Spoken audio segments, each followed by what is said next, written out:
दोस्तों आप सभी को नमस्कार। आइए जाने आज की थीम क्या है। क्योंकि सबको पता है कि पिछले कुछ दिनों से मैं कंटिन्यूअसली आप सभी लोगों को थीम के बारे में अलॉट करता जा रहा हूँ, बताता जा रहा हूँ। चलिए आज जाने 17 अप्रैल की थीम क्या है। आप लोग अब इस इंटरफेस से फैमिलियर तो ही हुए होंगे। इस इंटरफेस पे कैसे आना है सबको पता हो चुका होगा। चलिए मैं डायरेक्ट आ जाऊँ इस इंटरफेस पे, आके डाटा एंट्री पे क्लिक करता हूँ। यूज़र आईडी पासवर्ड सबको ऑलरेडी दे दिया गया है, लॉगिन कर लेना है। आप आ गए आप उस इंटरफेस पे जिस इंटरफेस पे आप लोगों का फॉर्म फिलअप करना है। आइए थीम सेलेक्ट करते हैं। जैसा कि आपको पता है कि ऊपर से 4 थीम्स ऑलरेडी हम लोग एक्टिविटी करके डेटा फीड कर चुके हैं। बचे हुए नीचे से 4 आपके थीम्स जिस पर हम लोगों को काम करना है। एनीमिया पे आ जाइए। एनीमिया हम लोग सेलेक्ट कर लेते हैं। एनीमिया सबको पता है एनीमिया क्या है सबको पता ही है। सब लोग इसके संबंधित समय समय पर स्वास्थ्य विभाग द्वारा प्रशिक्षण मिलता रहता है। एनीमिया है क्या? एनीमिया आपके शरीर में आयरन की कमी के कारण होता है।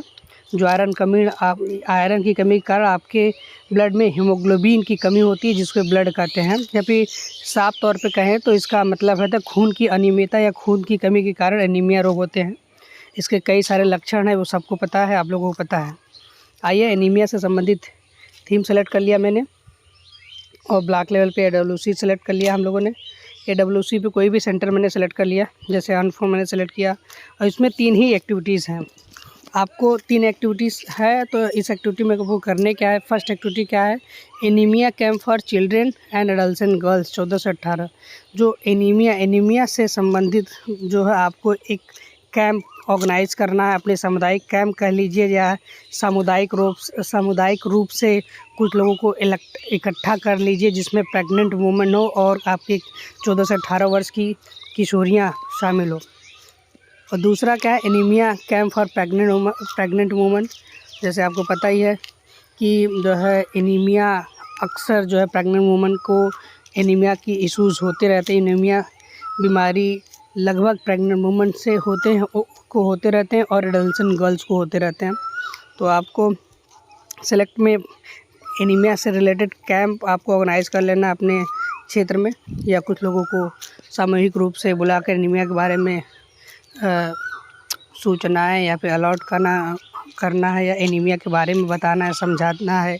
एनीमिया के लक्षण क्या होते हैं, एनीमिया से बचने के लिए क्या क्या उपाय किए जाते हैं, घरेलू क्या क्या उपाय किए जाते हैं। ये सब सारी चीज़ें आपको अपने लाभार्थियों से डिस्कस करने हैं उस कैंप में या फिर उस सामुदायिक रूप से गतिविधि में। तीसरा है SSG related outreach activity on anaemia. तीसरे के अंतर्गत आता है आपका जो SSG है, समूह जिसे बोलते हैं। आप लोग समूह को भी एनीमिया के बारे में बता सकते हैं। समूह के माध्यम से आपके क्षेत्र में एनीमिया के बारे में जन जागरूकता शेयर की जा सकती है, क्योंकि एक तरह से समूह भी हमारे क्षेत्र में लाभार्थियों से जुड़े रहते हैं। क्षेत्र में फंक्शनरी के रूप में काम करते हैं, तो वो लोग भी SSG भी करा सकते हैं। मैंने बता दिया तीनों। पहला एनीमिया कैंप बच्चे और एडल्ट गर्ल जो होती हैं 14 से 18 वर्ष की। दूसरा है प्रेग्नेंट वुमन का कैंप एनीमिया से रिलेटेड। और तीसरा है समूह या SSG। अब आइए हम एक सिलेक्ट कर लेते हैं। एनीमिया कैंप फॉर एडल्सन पे क्लिक किए और फर्स्ट मैंने सिलेक्ट कर लिया और दूसरा वही डेट सेलेक्ट कर लिया। अब इसमें पार्टिसिपेट किए गए लोगों की संख्या आपको पता है। एनीमिया में जो है ज़्यादातर एनीमिया की जानकारी ज़रूरी नहीं कि केवल फीमेल ही ले, मेल को भी एनीमिया से रिलेटेड जानकारी होना बहुत ज़रूरी है, दोनों को। तो इसमें पार्टिसिपेंट के रूप में जो भी है वो संख्या आपको डाल देनी है और किशोरियों की भी संख्या आपको डाल देनी है करके। यहाँ पे अगर जो आपने इवेंट ऑर्गेनाइज़ किया है या फिर कह लीजिए सामूहिक रूप से सबको जन जागरूकता या फिर एक कैंप ऑर्गेनाइज़ किया है सबको एनीमिया से संबंधित बताने के लिए, तो आपको फ़ोटो ले लेना है। इस पर क्लिक कर लेना है। 1-2 मिनट का वीडियो हो, इस पर क्लिक करके वीडियो अपलोड कर देना है। आइए मैं आप लोगों को बताने के पर्पज़ से कर रहा हूँ, तो यहाँ पे मैं सबमिट कर दे रहा हूँ। देखिए एक एक्टिविटी सबमिट हो गई। सेकंड एक्टिविटी के लिए फिर हम सेलेक्ट कर लेते हैं एनीमिया, फिर ब्लॉक लेवल पे आते हैं, WC लाते हैं, वही सेंटर सेलेक्ट कर लेते हैं, सेकंड सेलेक्ट करते हैं। अब यहाँ पे हम फिर पार्टिसिपेंट का संख्या डाल देते हैं,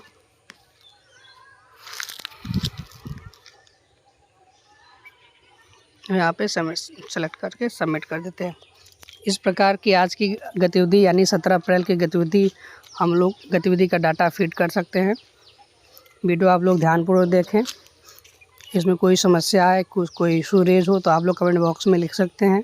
फिर भी अगर आपको कमेंट बॉक्स से रिजोल्यूशन नहीं मिलता है तो आप लोग मेरे नंबर पर कॉल करके आवश्यक रूप से समस्या का समाधान करा लें। वीडियो देखने के लिए बहुत बहुत धन्यवाद।